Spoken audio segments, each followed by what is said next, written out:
Phase one of the TRX project. Hey, you talking about it don't even run, engine's locked up.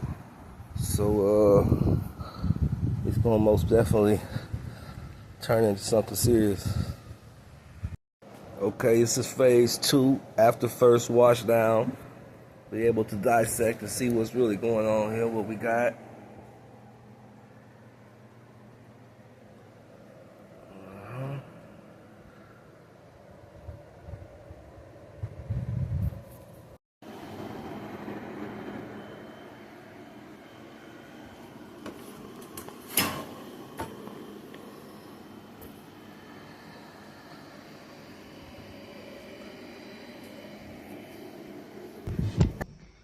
Alright guys, I'm gonna get it to y'all.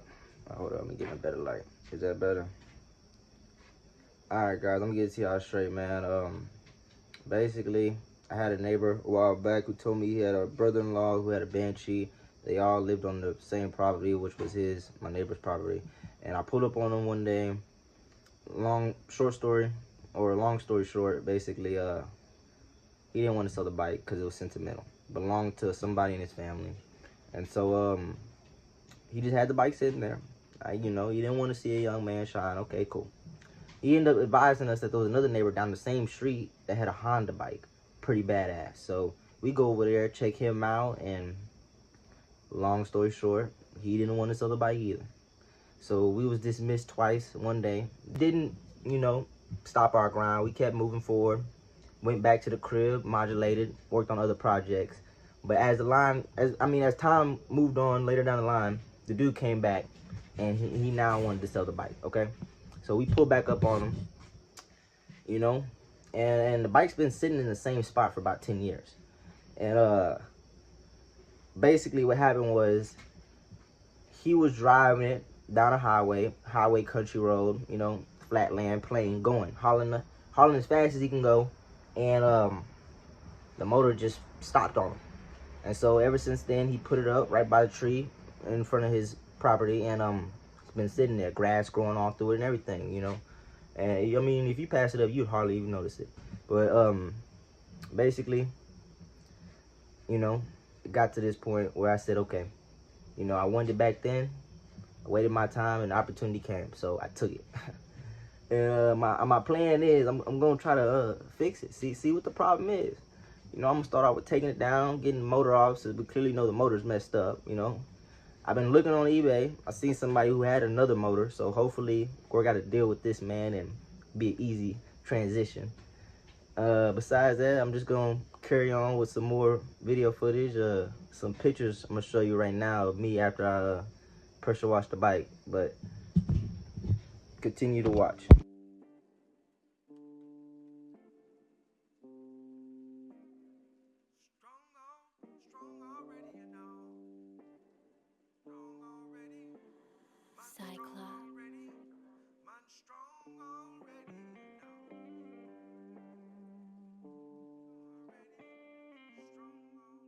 All right, this next section coming up, we're gonna get down to breaking the bike down. I'm just gonna get straight into it. Moving right along to taking the motor out. Got everything already broke down, disconnected, except for the rest of the motor, the bottom screws. We got the swing arm about to come out, so we'll update you.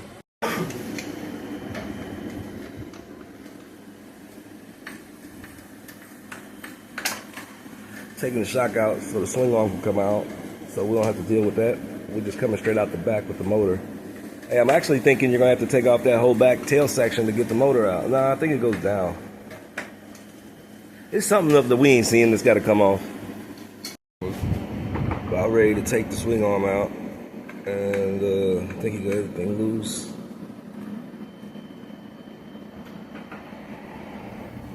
Right here, I basically started off with trying to take these bolts out of the axle to try to turn the axle that way I can get more space in the chain to take the chain off.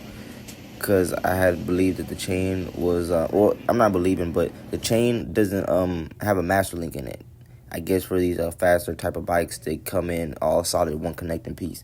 So it was more or less like trying to get it off. But it ended up being that I ended up taking off the motor side. I just took the whole sprocket off that side and it got me off pretty good. Besides that, it was really only 3 bolts holding in. It was 1 center bolt going through the swing arm itself, and then 2 that was holding it with the shock mount.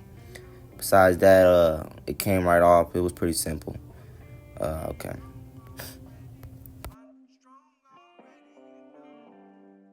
All right, so look what we got here. Everything stripped down, motor on the table, and about to start a rebuild. Alright, y'all remember that motor I was talking about on eBay? Alright, this is basically it right here. So, if you see through the messages, right, I offered him $650. I'm very interested in the motor, man. I'm trying to get it ASAP, right? He tells me $800. I said, okay, I gotta think about it for a second. I hit him back with a $700, but I'm very, very, very serious, man. Suddenly, he just stops replying for a couple of days, okay? Maybe it could have been a day, probably. It was probably just a day. But he stopped replying, and, basically, hold up. Oh, yeah, okay, so basically, he stopped replying, and, so I decided to force it by shooting an offer, because you can hit the offer button on eBay. I offered him $750 or something like that, or no, $800, because his little offer was $800. And then he finally takes me back talking about he could do $700, but I gotta pick it up. So then I hit him up like, man, I don't even want to pick it up no more. I wanna try to get it through the system, because eBay has a eBay Motors Guaranteed, and they guarantee your money back on every motor part and automobile parts. So I was trying to go that way instead of having to pull up on this dude. Meantime, knowing that I figured out that he stays like 14 hours from me, so it was gonna be a hell of a trip either way. So it was like, man, I'm trying to get it, and all of a sudden he just stopped hitting me back, man. I don't know, man. These people acting weird, bro. I don't know.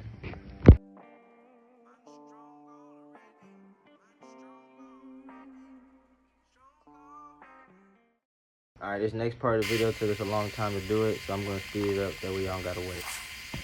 Please let me know though if there is something in the future that y'all would like me to slow down. That way I can slow it or record it slower. Okay, already here, my dad was basically taking apart the motor, or the top end of the motor itself. And pretty much you gotta start off with the cam, taking that timing chain off, or as well as the bracket that holds the rods. It's the cam rods, whatever. Basically, they're hitting that. I'm forgetting the name right now, but start off with that, getting those main head bolts out. That way you could basically take that whole top end off, and that's pretty much it right there. It had a lot of torque on it, because you torque it down, so just getting some leverage, some teeter bars, and busting that down pretty much. Nothing too major.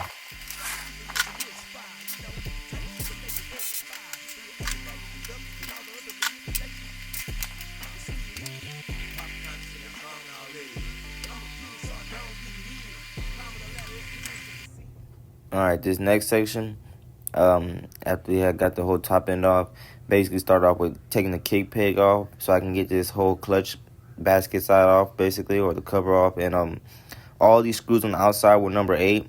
That kickstart, I don't know, I said clutch, but the kickstart only had 1 screw going down the center, so that was pretty simple. And then I just went around and put that number 8 around all the other sizes. I had to be careful, kind of left the screws in the hole because they're all different sizes, and I didn't want to be lost and confused in location as far as taking all of it off. And after we ended up loosening, we ended up not taking all the oil out, so we had a little oil spill right there.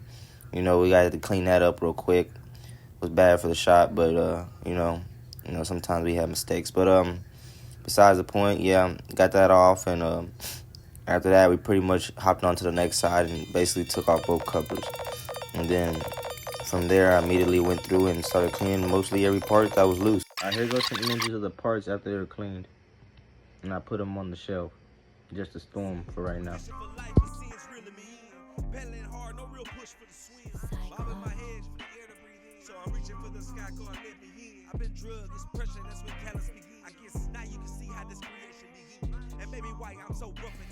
Them off. And so look, all that gotta come off. Is recording? Yeah. Alright, so all that, and then get the basket off. When we get the basket off, hey, was there something in here? Oh no, it's pulled on that side. So all that, but all these screws are on. You gotta pull them all out because it got spring behind them. So I got a lot of pressure, like, and you don't want to get stuck on the last 2 springs and then boom, it pops itself out. So you want to get them all down there. You know what I'm saying? Unless the screws are longer than the springs are. The springs got 250. They got the wrong screws in there because they're like short. That spring got push on them. You know what I'm saying? Yeah. Leave it out right. And then Well, this is like, see right here, feel this. Feel it, try. You know, see, I stop right here, look, it's not hitting the wall, you stop. And there's something there over here or there. Well, something is blocking right there. But other than that, it's locking here through on the shaft as well. It's making me feel like it's there over here. This shaft here. It's just right. And look, this is when you come through the little door right there. You can turn this. Yeah. And look, the like this right here on the side. And the oil pump is on the other side. Look, this is the shift for. So right behind here, it's got that spring give out to you about. That's the shift for. And then once you bust this cover off over here, I think you bust this one off now. And then let it. Alright. So we're gonna start off with taking off this back section right here, this tail section, all this wiring harness.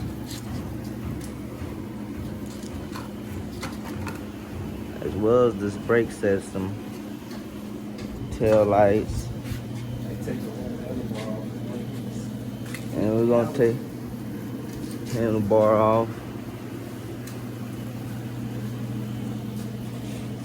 What about this throttle and stuff? The handlebar is gonna come with the throttle, really. Yeah. Everything the same. Hey, that way We're gonna take the tires off as well. The carburetor even gonna go with it. Look, this is even gonna go with it. Yeah, that's what I figured. Yeah. Yeah, the headlights, take that off. Take the 2 shocks off. Get these tires off. These wheels off. And then look, once we get all of that off, look, you see these grommets right here? We're gonna wet them. Yeah. And take them, push them back out. Don't tear them. And get this off. Now we won't be left with this tray right here and these that 2 middle section. Yeah, and then look, we're gonna take these off. Yeah. You know, bust them down. We're gonna re-grease them, put them back. It's gonna be a brand new bike. But look, we do not want to tamper with the adjustment, the alignment. Yeah, you know, damn sure won't fuck with that. Okay, this next part right here isn't as sped up as fast as the rest of the other clips may have been. Simply because I figured that it might be very important to pay attention on how we took off the wiring harness, as well as the front lights and all the little tedious things that came along with taking off this chassis. You know, it was a lot of little things in there connected, plastic pieces, handlebar, and we basically went all the way down to trying to get it just a chassis frame. So it was just very delicate to me that it was real slower. That way it'd be easier to go back and kind of just re-see the footage in a better, slower time.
Alright, we just took the back off, got the frame by itself.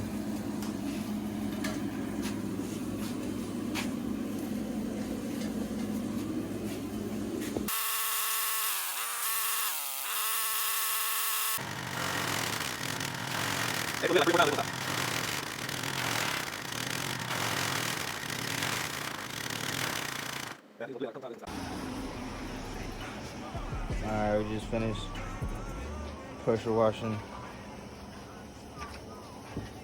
parts. Okay.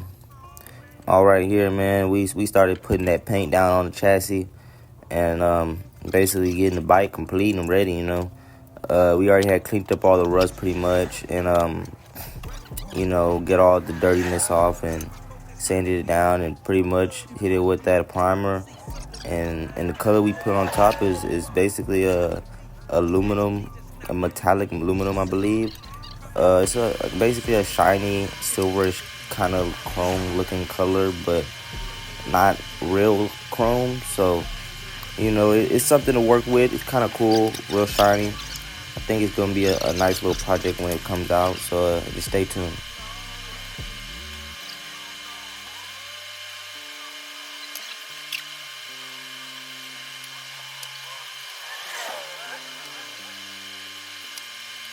And now I'm gonna conclude this video with